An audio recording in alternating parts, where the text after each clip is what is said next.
बात होगी राहुल गांधी के बयान पर संसद में मचे जबरदस्त बवाल की। वो मैगजीन की रिपोर्ट है, नरवणे जी ने नहीं कहा, इतना बोल दे। ममता बनर्जी के सवालों से घिरे चुनाव आयोग की हम कभी ऐसा इलेक्शन कमीशन को नहीं देखा। देखेंगे अखिलेश यादव ने क्यों कहा वोटर लिस्ट में बीजेपी कर रही है हेराफेरी। महाराष्ट्र में बीजेपी से क्यों नाराज हुए एकनाथ शिंदे। जानेंगे बिहार विधानसभा में नीतीश और तेजस्वी के बीच क्या हुई बात। और बुलेटिन के आखिर में देखेंगे जाने माने कार्टूनिस्ट इरफान की किस खबर पर पड़ी तिरछी नजर। लेकिन दिन भर की तमाम बड़ी खबरों से पहले एक नजर आज की सुर्खियों पर। सुप्रीम कोर्ट का केंद्र से सवाल पूछा, पाक से आए हिंदू शरणार्थियों को नागरिकता दी तो घर क्यों नहीं, 4 हफ्ते में मांगा है जवाब। सरकार का बड़ा साइबर अलर्ट, फायरफॉक्स और थंडरबर्ड यूजर्स को चेतावनी, तुरंत लेटेस्ट अपडेट इंस्टॉल करने की दी सलाह। यूएई में सत्ता बदलने की सुगबुगाहट तेज, राष्ट्रपति मोहम्मद बिन जायद ने क्राउन प्रिंस को सौंपी 260 अरब डॉलर की संपत्ति, सर्वोच्च नेता की कुर्सी भी सौंपे जाने की अटकलें हुई तेज। आईपैक रेड मामले में बंगाल सरकार ने सुप्रीम कोर्ट में दाखिल किया हलफनामा, कहा आईपैक सर्च से पहले नहीं दिया गया कोई नोटिस, ईडी की याचिका खारिज करने की मांग। और हरे निशान पर बंद हुआ शेयर बाजार, 943 अंकों के उछाल के साथ 81,666 पर बंद हुआ सेंसेक्स, वहीं 262 अंकों की बढ़ोतरी के साथ 25,088 पर बंद हुआ निफ्टी। ये तो थी सुर्खियां। अब बात आज की सबसे बड़ी खबर की। लोकसभा में आज राष्ट्रपति के अभिभाषण पर चर्चा शुरू हुई और जब इस चर्चा में भाग लेने के लिए राहुल गांधी ने बोलना शुरू किया तो बवाल मच गया। राहुल ने पूर्व सेना चीफ नरवणे की लिखी किताब जो अभी प्रकाशित नहीं हुई है उसके कुछ अंश पढ़ना शुरू किए थे, लेकिन रक्षा मंत्री और गृह मंत्री के साथ बीजेपी के तमाम सांसदों ने राहुल को बोलने से रोक दिया। तो ऐसा क्या बोल रहे थे राहुल गांधी जिससे मोदी सरकार के सामने खड़ी हो गई मुसीबत, जानेंगे इस रिपोर्ट में। संसद के बजट सत्र का 5वां दिन हंगामेदार रहा। जैसे ही लोकसभा में नेता प्रतिपक्ष राहुल गांधी ने चर्चा की शुरुआत की, लोकसभा में अपनी बात रखने के लिए राहुल गांधी खड़े हुए और उन्होंने चीन के अतिक्रमण का जिक्र करते हुए पूर्व आर्मी चीफ नरवणे की आत्मकथा का हवाला दिया। वैसे ही सदन में हंगामा मच गया।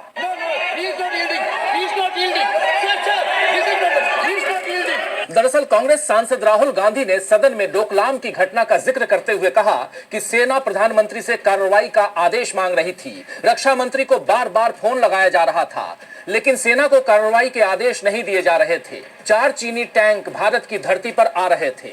This is about when 4 Chinese tanks were entering Indian territory.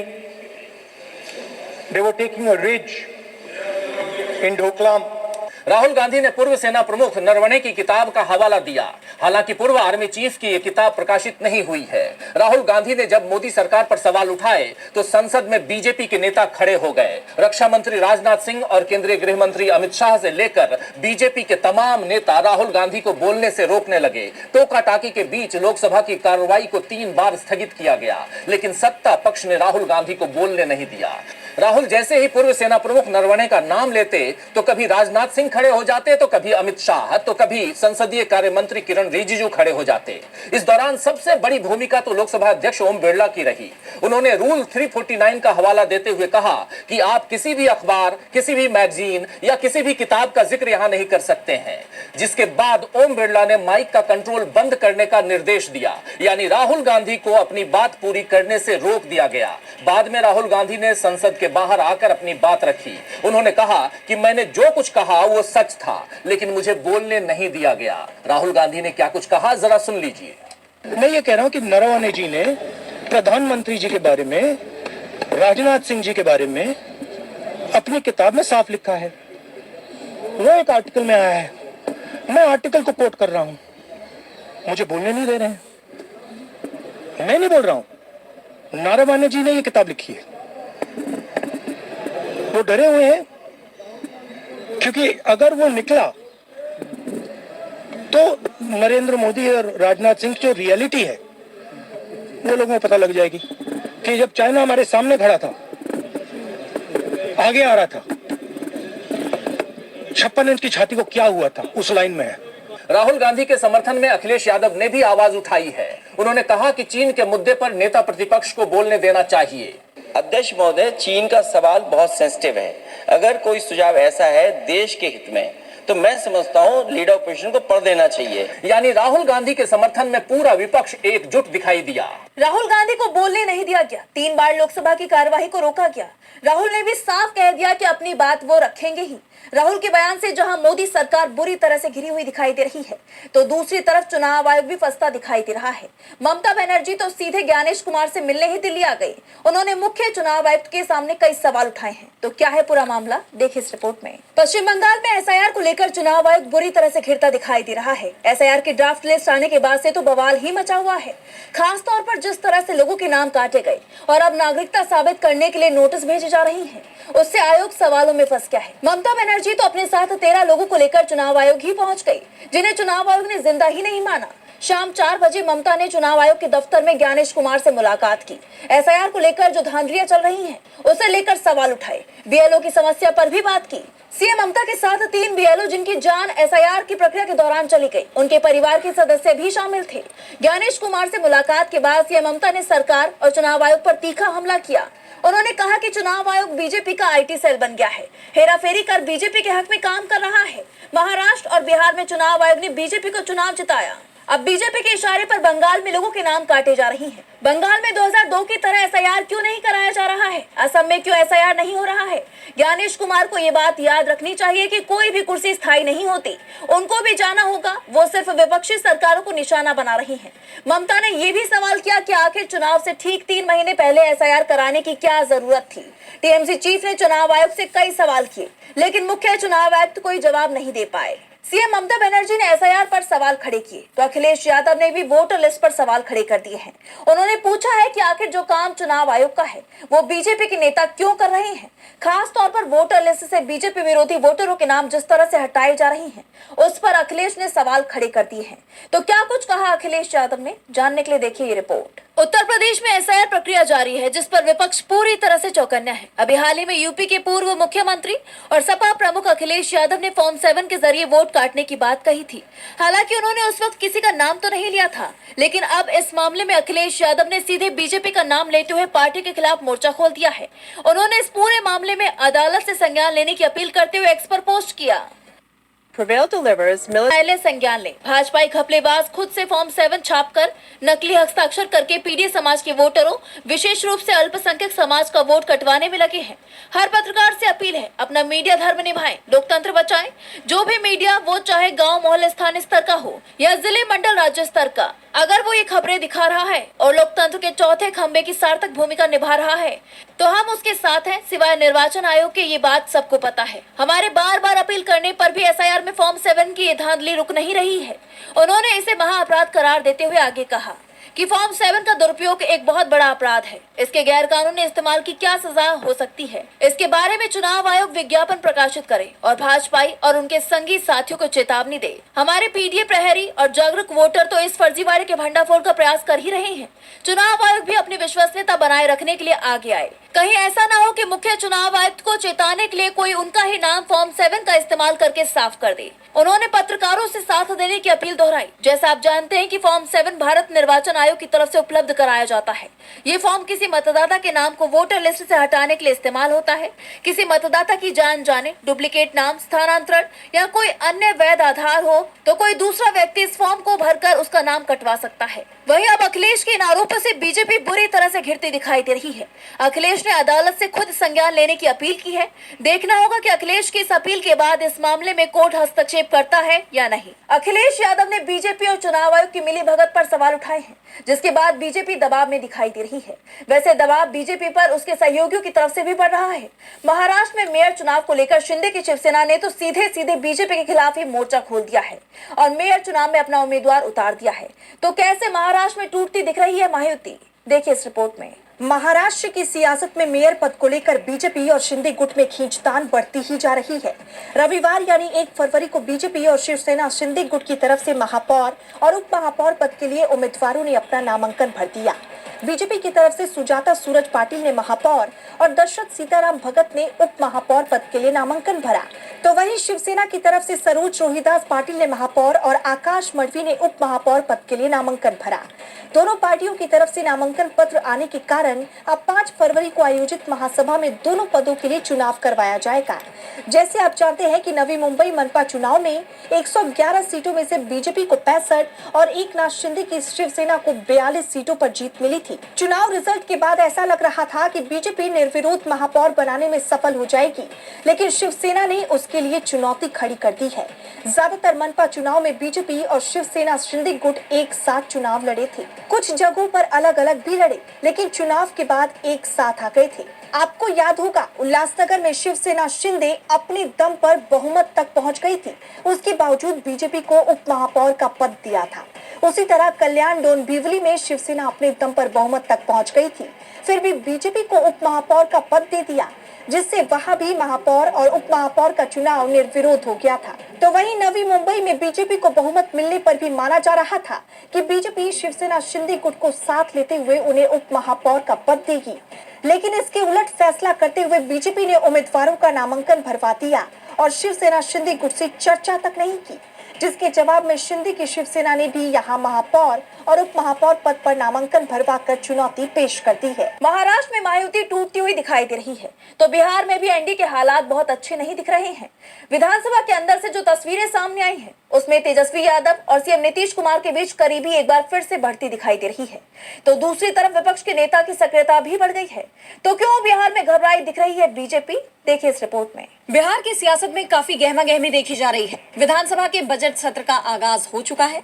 इसकी शुरुआत राज्यपाल आरिफ मोहम्मद खान के अभिभाषण के साथ हुई, लेकिन सबसे ज्यादा सुर्खियां अगर किसी ने बटोरी तो वो नीतीश और तेजस्वी की बातचीत ने। जी हाँ, राज्यपाल के अभिभाषण के दौरान सेंट्रल हॉल से एक खास तस्वीर सामने आई, जिसमें सीएम नीतीश कुमार और आरजेडी नेता तेजस्वी यादव आपस में बातचीत करते नजर आए। तेजस्वी ने नीतीश कुमार का हालचाल पूछा, फिर सीएम ने भी तेजस्वी से बात की, जिसके बाद सियासी हलकों में कई तरह की चर्चाएं शुरू हो गई हैं कि बिहार में अब क्या खिचड़ी पक रही है। इसके अलावा तेजस्वी की व्हीलचेयर पर सदन में एंट्री ने भी सबका ध्यान अपनी तरफ खींच लिया।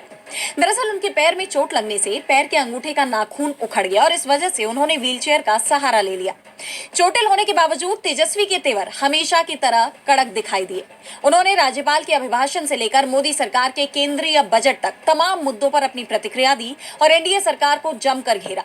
राज्यपाल आरिफ मोहम्मद खान ने अपने अभिभाषण में बिहार की सुरक्षा, शिक्षा और प्रशासनिक सुधारों को लेकर कई अहम जानकारियां दी, लेकिन तेजस्वी यादव का कहना है कि सब कुछ पुराना ही है, कुछ नया नहीं है। सरकार के अधिकारी जो लिख कर देते हैं वही राज्यपाल पढ़ देते हैं। राज्यपाल के अभिभाषण में केवल हरियाली दिखाई गई, लेकिन सर्वे में ऐसा कुछ नहीं दिखता। हकीकत इससे काफी दूर है। पिछले 10 सालों से यही भाषण सुन रहा हूँ। तेजस्वी ने एनडीए सरकार को आईना दिखा दिया है। चुनाव के नतीजों के बाद उनकी इस धमाकेदार वापसी से एनडीए सरकार की मुश्किलें बढ़नी अब तय मानी जा रही है। बिहार में बीजेपी हर तरफ से मुसीबत में दिखाई दे रही है। एक तो नीतीश कुमार ही उसकी बड़ी चिंता है, तो दूसरा यूजीसी को लेकर बिहार में शुरू हुए आंदोलन ने भी उसकी चिंता को बढ़ा दिया है। एससी और एसटी के छात्रों ने यूजीसी के नए नियमों के समर्थन में जबरदस्त प्रदर्शन किया है। इसकी गूंज दिल्ली तक सुनाई दे रही है। तो यूजीसी नियमों में कैसे फंसती जा रही है बीजेपी, जानने के लिए देखिए रिपोर्ट। यूजीसी के हाल ही में जारी किए गए इक्विटी रेगुलेशन नियम 2026 पर सुप्रीम कोर्ट ने अंतरिम रोक लगा दी है। साथ ही केंद्र सरकार को नोटिस जारी किया है, जिसमें कहा है कि ये नियम पहली नजर में पूरी तरह से साफ नहीं है और इनका गलत इस्तेमाल होने की पूरी उम्मीद है। तो वहीं यूजीसी के नए नियमों को लागू करने की मांग को लेकर पटना में 2 फरवरी को छात्रों का आंदोलन तेज हो गया। बड़ी संख्या में छात्र पटना कॉलेज परिसर से गांधी मैदान की तरफ मार्च करते हुए निकले। आंदोलन के दौरान छात्रों ने प्रशासन और सरकार के खिलाफ नारेबाजी की। छात्रों के मार्च को देखते हुए पुलिस ने जेपी गोलंबर के पास बैरिकेडिंग कर रखी थी, लेकिन जैसे ही छात्र वहां पहुंचे उन्हें आगे बढ़ने से रोक दिया गया। इस दौरान छात्रों और पुलिस के बीच तीखी नोकझोंक भी हुई और छात्र बैरिकेडिंग पर चढ़कर नारेबाजी करने लगे। कुछ ही देर में प्रदर्शनकारियों ने बैरिकेडिंग तोड़ दी और आगे बढ़ने की कोशिश की, जिससे इलाके में अफरा तफरी का माहौल बन गया। पुलिस ने हालात संभालने के लिए वाटर कैनन की गाड़ी बुलवाई और गाड़ियों की आवाजाही रोक दी गई। जैसा आप जानते हैं कि सुप्रीम कोर्ट ने 29 जनवरी को यूनिवर्सिटी और कॉलेजों में भेदभाव रोकने वाले नए यूजीसी नियम पर रोक लगा दी थी, जिसे 13 जनवरी 2026 को जारी किया गया था। यूजीसी के नए नियमों को लेकर छात्र समुदाय 2 धड़ों में बटा हुआ है। एक तबका नियमों को लागू करने की मांग कर रहा है, जबकि दूसरा सुप्रीम कोर्ट के फैसले का समर्थन कर रहा है। अब इस मामले में 19 मार्च को सुनवाई होगी, तब कोर्ट तय करेगा कि यूजीसी के ये नए नियम लागू होंगे या इन्हें हमेशा के लिए रद्द कर दिया जाएगा। यूजीसी के नए नियमों पर सुप्रीम कोर्ट ने रोक लगा रखी है, लेकिन कोर्ट का फैसला बीजेपी की चिंता बढ़ा रहा है। तो दूसरी तरफ सबसे बड़ी चिंता इस समय मिडिल ईस्ट में दिखाई दे रही है, जहां अमेरिका और ईरान के बीच जंग का खतरा बढ़ता दिख रहा है। लेकिन अब एक उम्मीद की किरण दिखाई दे रही है। तुर्की में अमेरिका और ईरान बातचीत के लिए तैयार हो गए हैं। तो कब होगी ये बातचीत और क्या पूरी तरह से टल गया है जंग का खतरा? देखिए इस रिपोर्ट में। ईरान और अमेरिका के बीच लंबे वक्त से धमकियों का सिलसिला जारी है। दोनों देशों ने अपने हथियार भी तैनात कर दिए हैं। अमेरिकी युद्धपोत ईरान के करीब पहुंच गए हैं, तो ईरान ने भी अपने डिफेंस सिस्टम्स को एक्टिवेट कर दिया है, जिसके बाद ये माना जा रहा था कि अब कभी भी मिडिल ईस्ट में जंग छिड़ सकती है। लेकिन अचानक ही अमेरिकी राष्ट्रपति डोनाल्ड ट्रंप हमले की धमकियों के बीच बातचीत के संकेत देने लगे। कहा यह जा रहा है कि ईरान के तेवरों ने ट्रंप को बातचीत का रास्ता अपनाने पर मजबूर कर दिया। वैसे जिस तरह ईरान अपनी रक्षा क्षमताओं को बढ़ा रहा है, उसे रूस और चीन से भी इसमें मदद मिल रही है। उसे देख ट्रंप के रुख में आया बदलाव चौंकाने वाला नहीं है। इस बीच खाड़ी देशों ने भी अलग से चेतावनी दे दी कि ईरान की मिसाइल क्षमताएं पश्चिम एशिया में अमेरिका के हितों के लिए गंभीर खतरा है। वॉशिंगटन पोस्ट की रिपोर्ट में इसकी जानकारी दी गई, जिसके बाद ट्रंप ने भी बातचीत के लिए दबाव बढ़ाते हुए कहा है कि अगर ईरान नहीं माना तो नतीजे भी हो सकते हैं। वैसे ईरान तो पहले ही कह चुका है कि वो जंग और बातचीत दोनों के लिए तैयार है, लेकिन बातचीत भी इसी शर्त पर होगी जब इसकी आड़ में कोई खेल ना हो। यानी ईरान पूरी तरह से सतर्क है। जून 2025 में जो गलती उसने की थी, अमेरिका से बातचीत के बीच ही इजराइल ने ईरान पर हमला बोल दिया था। लेकिन अब ईरान दुश्मन को कोई भी ऐसा मौका नहीं देगा। ईरान के विदेश मंत्रालय ने कहा है कि हमें उम्मीद है कि अमेरिका के साथ युद्ध को टालने की राजनयिक कोशिशें सफल होंगी। इसके लिए मध्य पूर्व के कई देशों ने मध्यस्थ के रूप में काम किया है। रूस ने तो यहां तक कहा कि क्रेमलिन ने ईरान के समृद्ध यूरेनियम के भंडारण के लिए भी अपनी सेवाएं देने का प्रस्ताव दिया था। इन हालात में अमेरिका और ईरान के बीच बातचीत की संभावना बढ़ती दिखाई दे रही है, लेकिन ये भी तय है कि जंग का खतरा अब तक पूरी तरह नहीं टला है। ऐसे में ये क्षेत्र बहुत ही संवेदनशील बना हुआ है। और बुलेटिन के आखिर में देखेंगे जाने माने कार्टूनिस्ट इरफान की किस खबर पर पड़ी तिरछी नजर।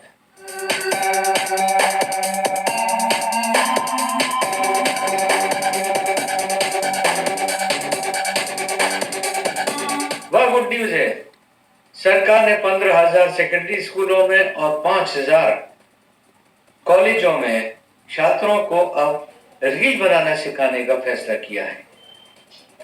अच्छी बात है। सरकार को अब रोजगार देने की समस्या जो है उससे भी छुटकारा मिल जाएगा। बच्चों को रोजगार मिल ही जाएगा, पढ़ाई हो या ना हो। अच्छी बात यह कि साथ में पकौड़े तलने की भी ट्रेनिंग बच्चों को दे देना चाहिए, ताकि आने वाला जो उनका भविष्य है वो पूरी तरह से सुरक्षित हो जाए। कोई रील बना रहा होगा, कोई पकौड़े तल रहा होगा, सरकार वोट मांगने मिलेगी।